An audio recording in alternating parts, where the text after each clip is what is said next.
Hi, in this Holy Week, it's Father Barry, and just a few things about things prior to the Lord's resurrection, things that he's experiencing. I thought I'd cover a few of them with you as you go through Holy Week. First, the agony of the garden. I remember praying this station, not a station, a sorrowful mystery. I remember praying the sorrowful mystery with many rosaries and trying to figure out what was going on with the agony in the garden. So Luke 22 verse 44 says, "And being in an agony, he, Jesus, prayed more earnestly, and his sweat was as if were great drops of blood falling to the ground." Jesus sweating great drops of blood. Agony, from the Greek word agodizo, a word that depicts a struggle, a fight, a great exertion, great effort. The Greek word was used in the New Testament to convey anguish, pain, distress, conflict. But mostly the word agonizo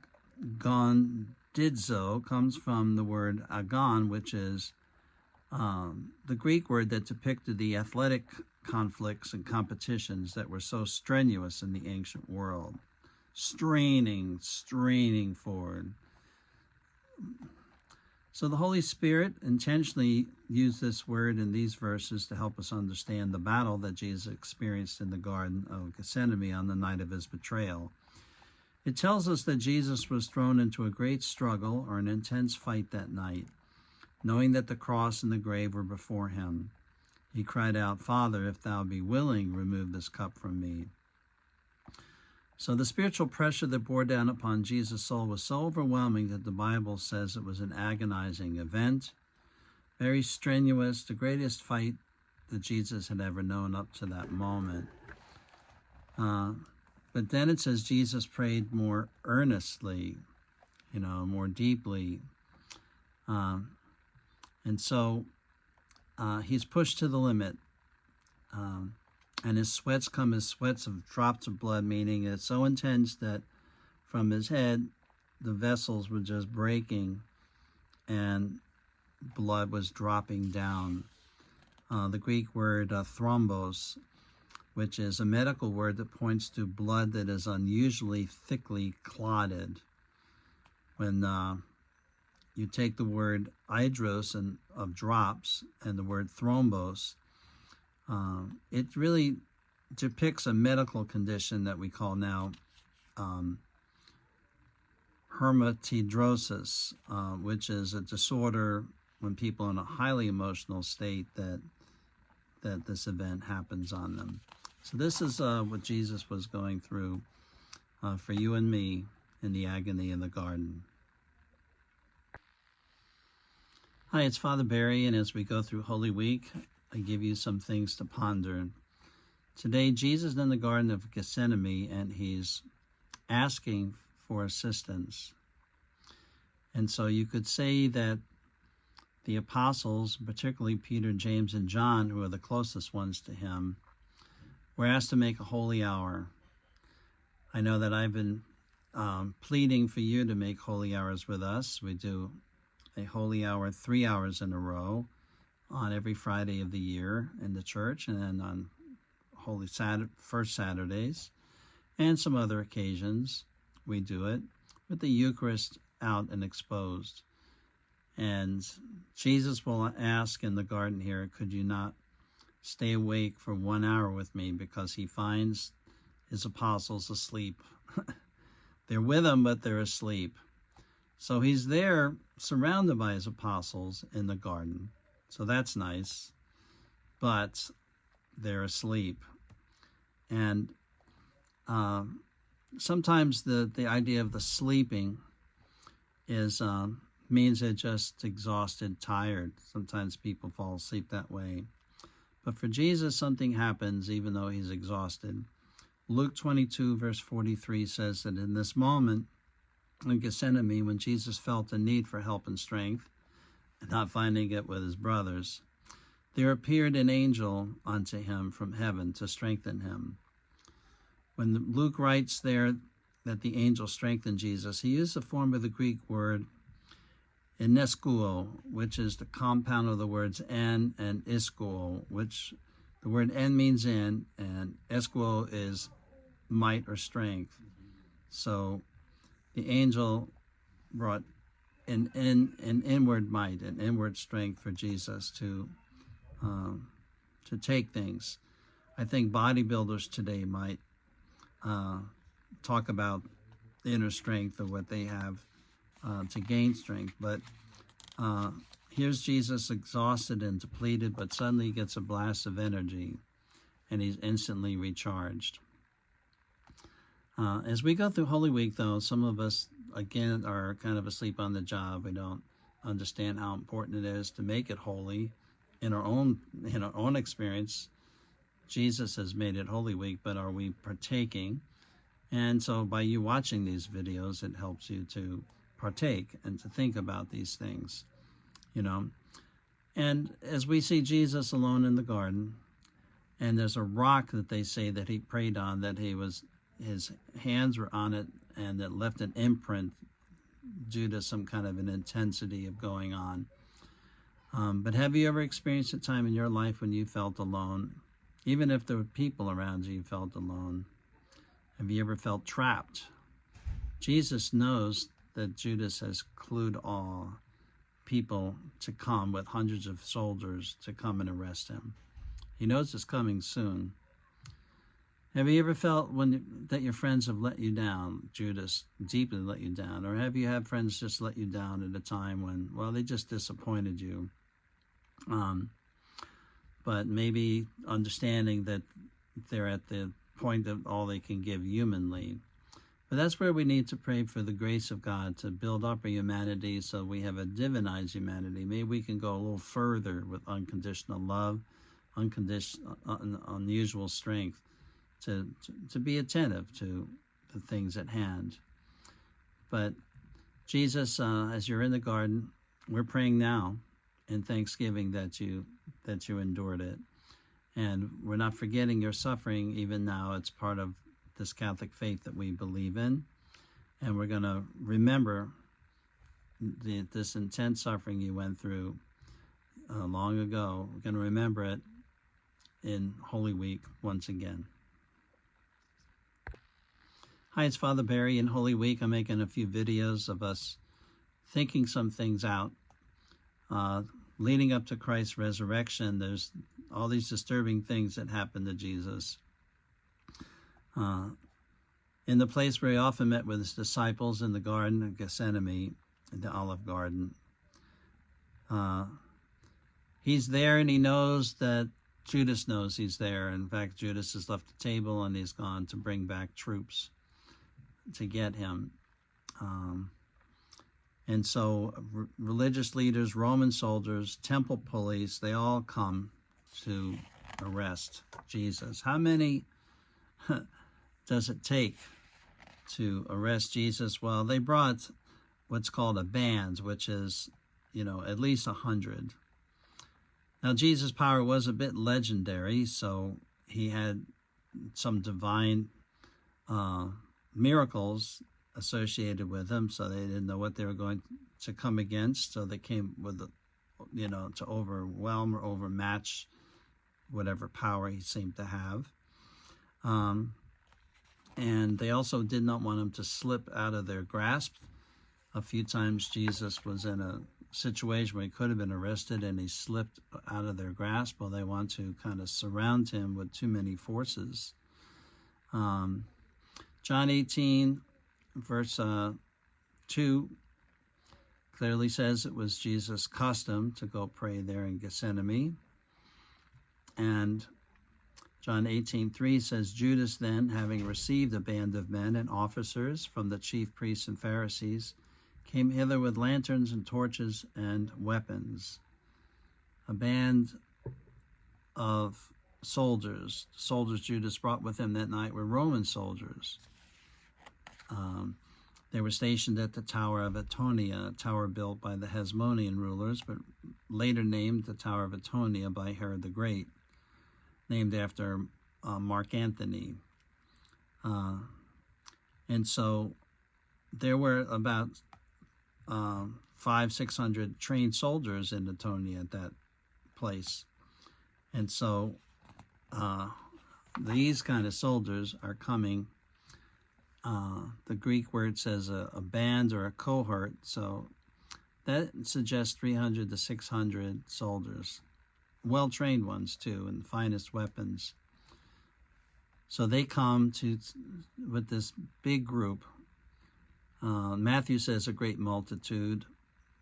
Mark says a great multitude. Matthew 26, Mark 14. Luke also uses a multitude. And then John says a cohort. But this huge force comes to arrest Jesus, but still it's at night. Purposely at night. The Jewish leaders are making sure it's at night, and they want to have a trial with not even inviting various people that might disagree with their death sentence judgment. And so, but Judas still has to give the kiss to Jesus. It's night, and which one is Jesus? And so Jesus says, would you betray the Son of Man with a kiss? And so there they are with all their torches and flames and their weapons, and they take Jesus off. Jesus does not want to fight. One of his own had started to pull out a dagger, and Jesus said, I'm not hiding, I'm not fighting back, I am submitting, take me away. And so he's taken away. Hi, this is Father Barry, and in the lead up to the Lord's resurrection, we have to go through his passion and death. And I've been giving you some videos to ponder it. The rest of Jesus has a figure, Malchus, who has his ear cut. And then Jesus heals it back on. What was going on there?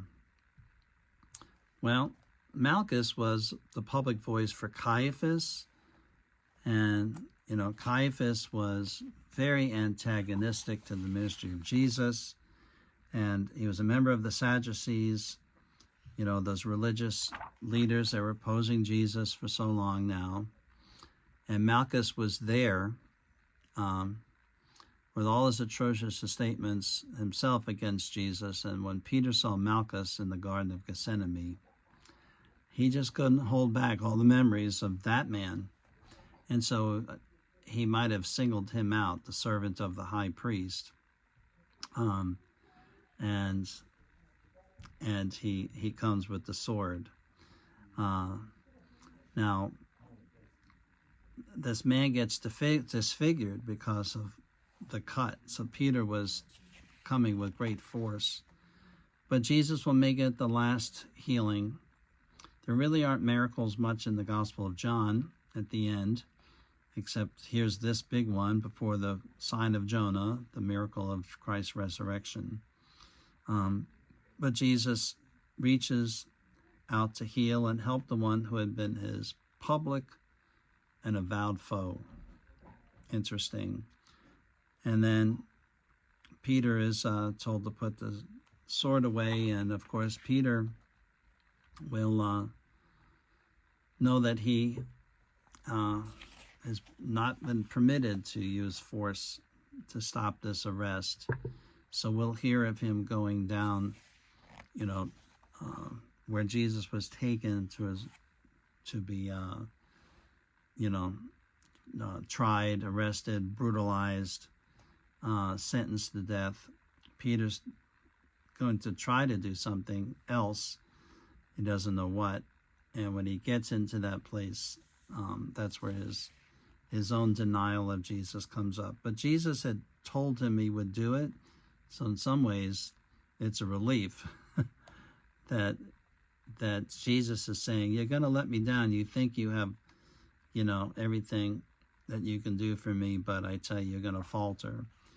And sometimes Jesus will let us know, I know you're going to falter at times for me, but sometimes I know that you are going about things maybe in the right way. You want to protect me.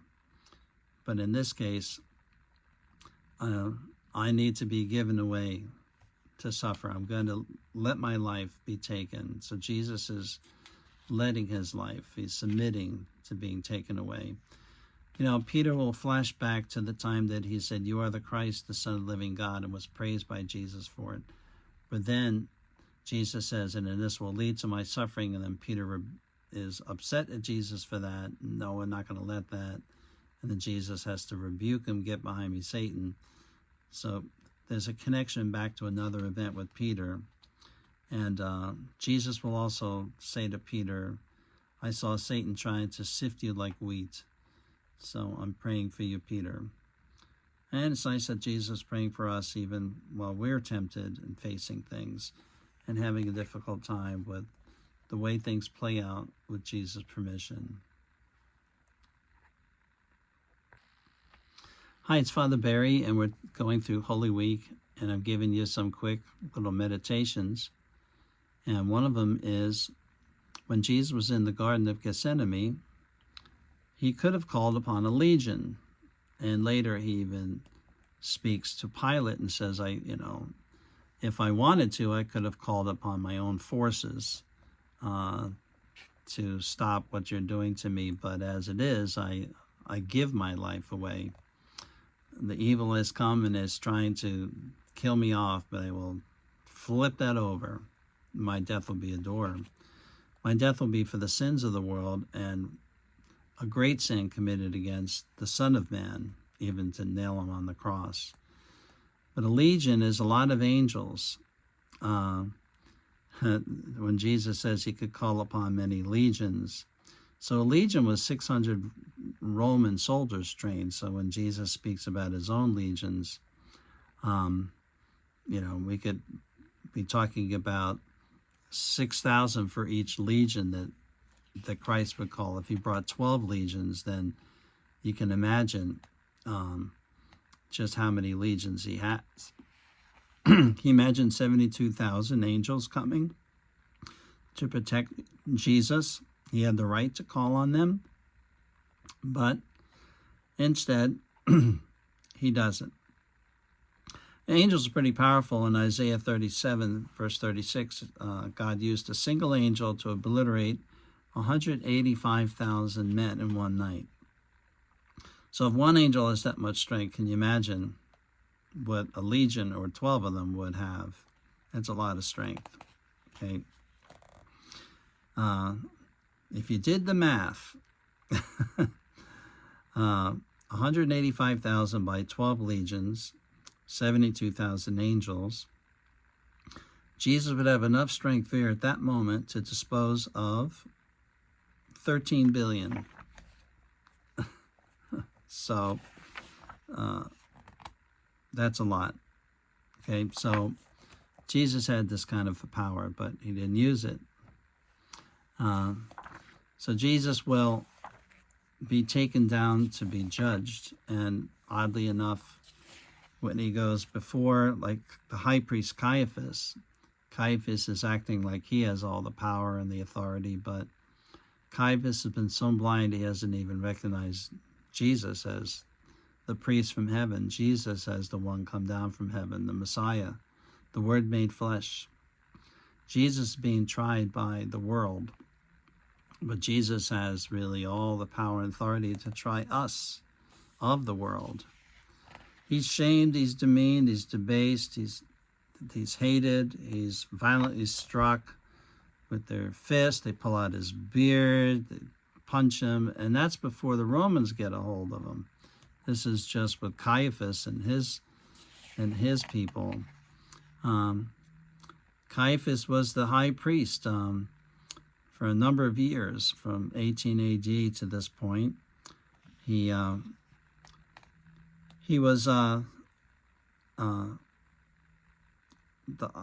was pretty much in the rank of the one that should go into the Holy of Holies that one time a year. And he kind of spoke for the rest of the many, many priests, dozens of priests. He was kind of like the spokesman. but it was all corrupt. The whole thing was corrupt. The one incorrupt judge, high priest, was at John the Baptist's birth, and when Jesus was arriving in the world, it was Zechariah who was the high priest that year. But Caiaphas is a bad, bad man. And Annas and Caiaphas were Sadducees. That's something to note. Who did not believe in supernatural events, who did not believe in the resurrection of the dead, did not really believe in the soul going on. They're all blocking and denying that. They think it's all myths. And so here they are judging Jesus and determining that he's got to go. He's got to go into death. So there's lots of people of the world today still demanding death, demanding that people be done with, gotten rid of, eliminated, and the world keeps going at each other, and no respect for one another in our world, and we're all guilty. You can't just say, well, that group or that people, that person is bad. No, you're bad. You're part of the bad. And don't ever think that you can dodge that. And in fact, with Jesus being crucified, you are to blame. You, and me too. You're to blame. Why would God come into the world to do this? It's the sins you've committed. It's the sins I've committed. It's the state of our being, separated from God. When Jesus is speaking to Nicodemus, he says, all will perish unless they believe upon the Son and believe in his name, whom the Father has sent. Perish. So God has come to save us from what would have us perish. We only live so many years in this earth, and some people act as if that's all they care about. But we were meant to live in communion with God forever. But we got to get into that communion. And so Jesus, as he goes through all the stuff, as they spit on the Lord's anointed, as they punch him, as they cry, let's murder him, let's murder him. And they play games, mocking him. Luke 22:63, the men that held Jesus mocked him and smote him. And then at the cross, they're gambling for his clothes. They blindfold Jesus, Luke 22:64, and they hit him and say, where did that blow come from? Who did it? Since you're a prophet, who did it? And so they speak blasphemies to the Lord, which also would be just so awful to imagine this happened to him. And this is what we're thinking about in this week, and it's meant to move us to tears. It's meant to humble us. It's meant to get us to get our hearts right with God. Hi, this is the Holy Week meditations I've been making with videos, so we can be led up to the great mystery of the Lord's resurrection by getting there through the passion, death of Christ. And so we're looking at those things. So in the end, on the resurrection side, as you read the book of Revelation, you hear that the Lamb is on the throne and God reigns. And the sacrifice in the Son has made us worthy through himself, through his blood, to be redeemed, to be brought back to the Father, to be brought into life as eternal sons and daughters again, saved from being people who perish in our sin. And so we have Jesus, though the Lamb in the heavens, he's here on the earth going through his last week, and he's led like a lamb to the slaughter. And in fact, Isaiah 52:53 talks about this to happen to the one who comes as Messiah, as the suffering servant. He was oppressed and was afflicted, yet he opened not his mouth. He is brought as a lamb to the slaughter, and as a sheep before the shearers is dumb, he opens not his mouth. So it's a silent Jesus before all these false accusations and these mock trials. And Jesus is bound Matthew 27, verse 2 says, "And when they bound him, they led Jesus away and delivered him to Pontius Pilate, the governor." So he is tied up like an animal. He's interrogated then in that manner before Pontius Pilate, and Jesus is given chances to defend himself. Matthew 27:11, Matthew 27:12, Matthew 27:14, and 3 chances he is silent. And then Pilate says, "Aren't you the king of the Jews?" Jesus says, "Well, you say so." Pilate says, "Don't you know that I have the power to kill you, and you stand here and not even defend yourself?" And Jesus says, "You have no power over me unless it was given or allowed to happen. And I'm the one that allowed to happen. My kingdom is not of this world." And then Jesus says, "So you are a king, But Jesus says, "This is who I am. This is who you're putting to death." So Pilate says, "I find no fault in you." He's ready to look for a loophole and get Jesus out of it. He goes and tries to release Barabbas to them, because he's allowed to release a prisoner every year at Passover time. Barabbas was a despicable character and really, really evil man. And yet the people cry, release Barabbas and crucify Jesus. So even Pilate now is like, what am I going to do? I tried to say this man I find innocent, but the crowd is crying, crucify him. So if Pilate would not crucify him, then they intended to take Jesus back to their own court, where they had the religious authority to stone Jesus to death for claiming to be the Son of God. But they really want the Romans to do this. And so they say, "You're no friend of Caesar if you let this man go, because he is claiming, what we call blasphemy, Son of God, and a Son of God would be a rival to the Son of God, Caesar, right? So are you defending Jesus over Caesar?" And so they kind of checkmate Pilate into a place where politically he doesn't seem to have a way out of his dilemma. And behold the man, he brings Jesus out, and they take him away to be crucified. We know that Herod also had a chance to be with Jesus. He's a puppet king. He's a false king. He, with his brothers Herod Archelaus and Herod Antipas, and his father Herod the Great. You remember that guy who tried to kill Jesus as a babe.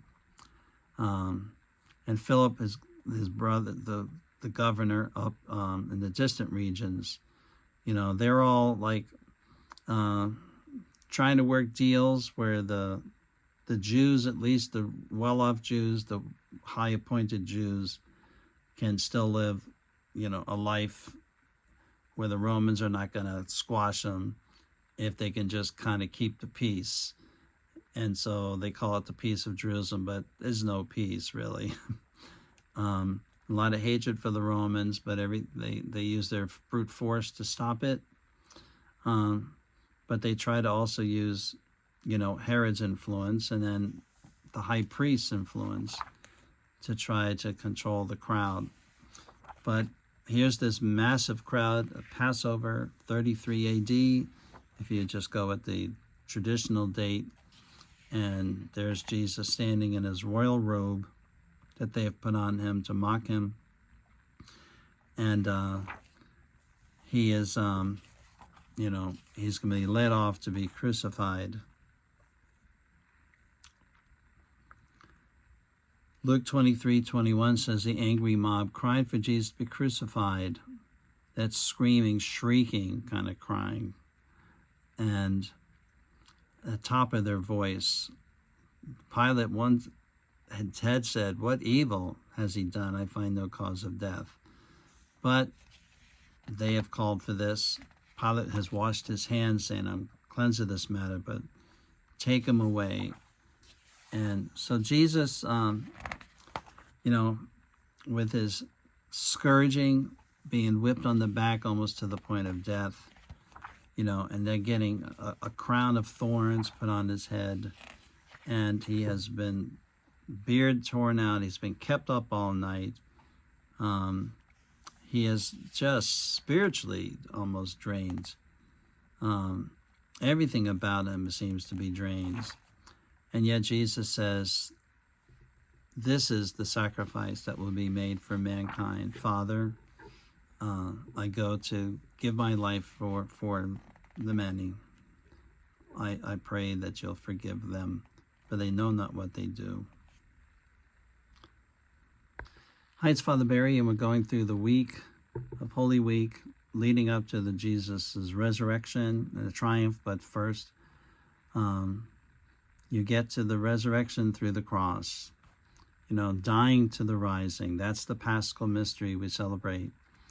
And we see Holy Thursday, Good Friday, and Easter Vigil and Easter Sunday all as one continuous event where we're going from the Paschal mystery, the dying, to the rising.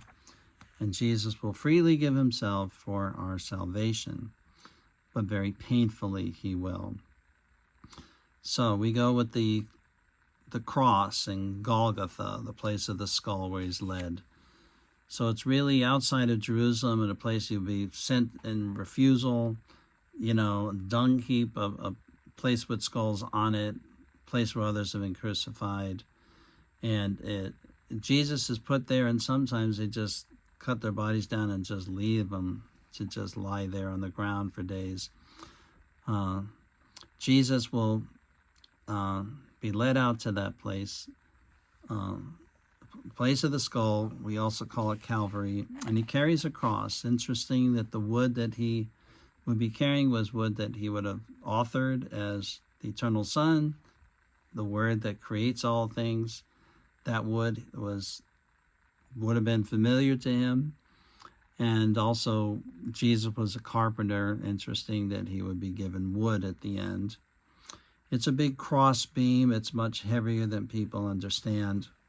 And it's not the kind of crosses that adorn churches, or people's homes, or the ones that are displayed. They look kind of nice. But Roman crosses were shaped more like a T, and they were made with a tall upright post with a notch groove at the top, into which a crossbeam was placed after a victim had been tied or nailed to it. Crossbeam usually weighed about 100 pounds and was carried on the back of the criminal to the place of execution. So I don't know if you've tried to ever carry 100 pounds for a few hundred yards before. That would be hard to do for a healthy, strong person. But Jesus is led to carry his own cross. He's depicted kind of dragging it along in some of the films and paintings of it. But really, more or less, he was carrying the cross, the horizontal cross part, on his back most of the way, and he tipped over and fell a few times. And so we know that Simon of Cyrene will come and give him assistance. It's in Matthew 27:32. So he has a little bit of assistance, but still led to the cross, outside the city gates and up the hill, and Golgotha, the place of the skull. So many things have been written about Golgotha, but what we definitely know about the place of Jesus' crucifixion is that it's outside the walls of Jerusalem. The question whether he was crucified at the place of Adam's skull is interesting. That's one of the theories you hear. Or that it's a place where Isaac had been led to be sacrificed, another idea of what was significant about that place. Or something about where Abraham had come to Jerusalem and given this place, and the city of peace, Jerusalem. Well, the peace of God will come through the blood of the cross. There's a connection there. But not so much talking about the exact location today where the church of the Franciscans is built. Jesus is crucified, and 1 Corinthians 15 says, Christ died for our sins according to the Scriptures, and that he was buried, and that he rose again on the third day, according to the Scriptures. The Bible will give certain details that we put into our Good Friday liturgies, Good Friday prayers, into our Stations of the Cross.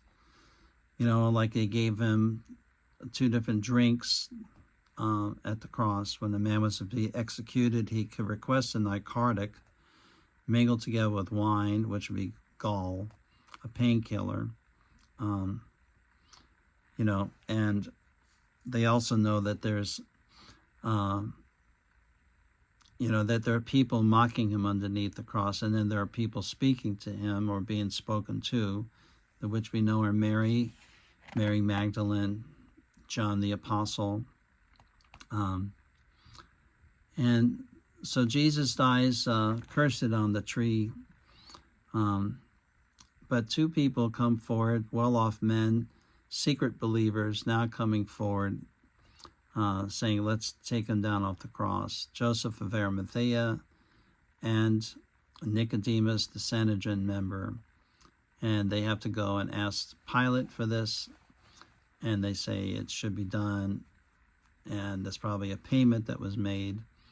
And then they go and take Jesus off the cross. With the help of these other women and people, the soldiers are not going to help out, but Jesus is bound in cloths, and spices are put on him that Nicodemus, it says, provided. And then he's put in the tomb, first on a slab and then put into a tomb, and then the guards, the Romans, take over from then, and they move a massive boulder in front of the tomb, put the seal of Rome on it, and they say, everybody stay away now, go away. He's dead. We're here to guard his death, make him stay dead, because he said he would rise again. We have a really strong Roman guard here. It's not going to happen, not with us. If it would happen, we'd be sentenced to death for failing on our job. So we're going to take this job seriously. And there they stand. Could have been some of the same soldiers that had been casting lots for Jesus' garment. Maybe one of them had the robe with him. Have you ever seen the movie The Robe? Victor Mature plays a person that ends up with the robe, and he's kind of haunted by it in a good way, and he ends up becoming a believer. Excellent film. It must be 50, 60 years old by now. If you can find it, watch it, because it just brings you to the finish.